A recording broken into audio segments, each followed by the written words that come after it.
Hello दोस्तों, आज की कहानी है अय्याज जिस्म का भाग 64। रोजी को अच्छी तरह से मालूम था कि रंजीत उसका भाई जैसा दिखता है यह एक इत्तेफाक है और उसके पापा की मानसिक स्थिति के कारण रंजीत को अपना बेटा क्लार्क समझने लगे हैं। रोजी रंजीत को भैया करके ही बुलाने लगी थी।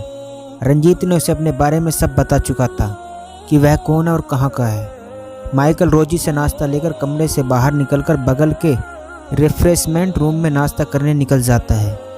रंजीत को आज रोजी को नाश्ता खिलाने की ज़रूरत नहीं पड़ी, वह स्वयं अपने हाथों से खा रहा था। रोजी रंजीत के लिए मूंग दाल की खिचड़ी बनाकर लाई थी। रंजीत खाते हुए कहते हैं, रोजी मेरे पापा और घरवाले मुझे लेने भरूच आ चुके हैं, बस पहुंचने वाले होंगे। अब पापा को समझाओ कि मैं रंजीत हूँ, क्लार्क नहीं, और मैं अपने घर जा रहा हूँ। रोजी बोलती है, भैया बेकार है पापा को समझाना, वो इस मानसिकता में नहीं है कि किसी की बात माने, वो आपको अपना सगा बेटा समझते हैं। रंजीत दुखी मन से कहता है, देखो रोजी, उसके पापा ने मुझे नई जिंदगी दी है। अगर इस दिन आपके हस्बैंड और पापा मुझे हॉस्पिटल लाने में 5 मिनट की भी देरी की होती तो शायद मैं आज जिंदा नहीं बचता। रोजी, तुम जानते हो मुझे तो जाना होगा, इसलिए मुझे इस बात की चिंता हो रही है कि मेरे चले जाने के बाद पापा मानसिक रूप से विचलित न हो जाएं, पागल न हो जाएं, क्योंकि वह दिल और आत्मा से मुझे अपना समझते हैं। रोजी भावुक होकर कहती है, जब मम्मी, भाभी और भैया की डेथ हुई थी तब उन्हें बड़ी मुश्किल से मनोरोग चिकित्सक ने संभाला था, नहीं तो उसी समय पागल हो गए होते। आपके मिलने के बाद वो ये मान चुके हैं कि गॉड ने उनके बेटे क्लार्क को वापस भेज दिया है। और इत्तेफाक देखिए, आप घायल अवस्था में पापा को ही दिखे। हॉस्पिटल में नर्स लोग जब आपके चेहरे पर जमा ब्लड साफ किया तो शक्ल भी हूबहू क्लार्क जैसी।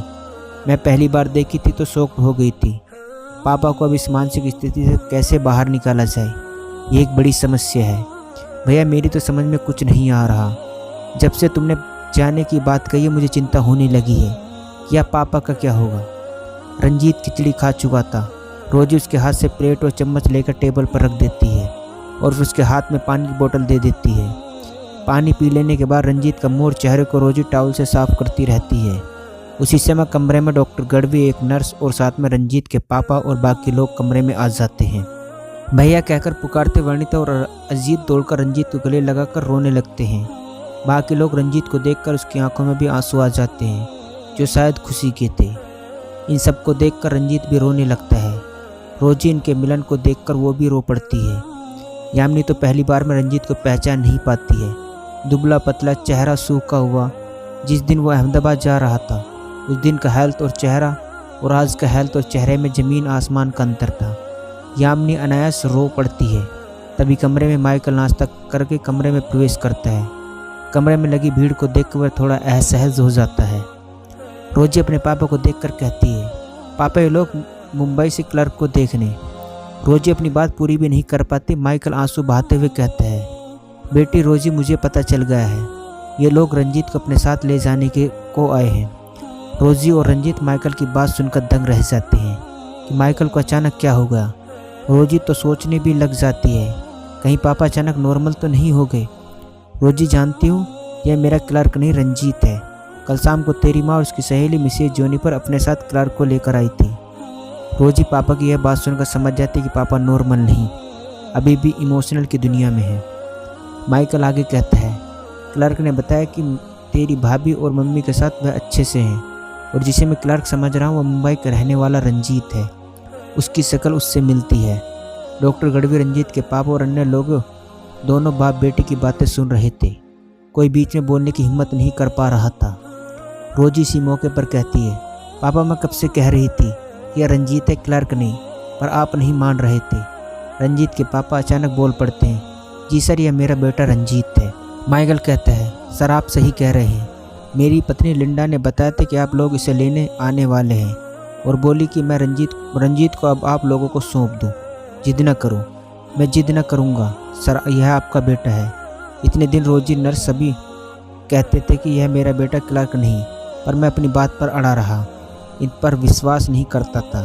लेकिन कल जब क्लार्क की माँ और जेनिफर ने बताया तब मुझे विश्वास हो गया।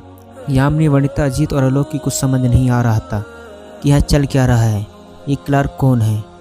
माइकल, सर मेरा काम पूरा हो गया है, आप अपने बेटे को लेकर जा सकते हैं। कहते हुए माइकल का चेहरा पसीना पसीना हो जाता है। और अपने हाथ से लेफ्ट साइड की छाती को पकड़कर घुटने के बल फर्श पर बैठ जाता है। रोजी इसे सब देख कर डर जाती है क्योंकि उनके पिता को इससे पहले माइनर अटैक आ चुका था। जोर से पापा करके चिल्लाते हुए अपनी गोद में लेटा लेती है। माइकल की आंखें लाल होने लगती है, मुंह से आवाज़ धीमी होने लगती है। डॉक्टर गढ़वी तुरंत एक्टिव हो जाते हैं और उनके साथ आई हुई नर्स को डॉक्टर गढ़वी कुछ बताते हैं।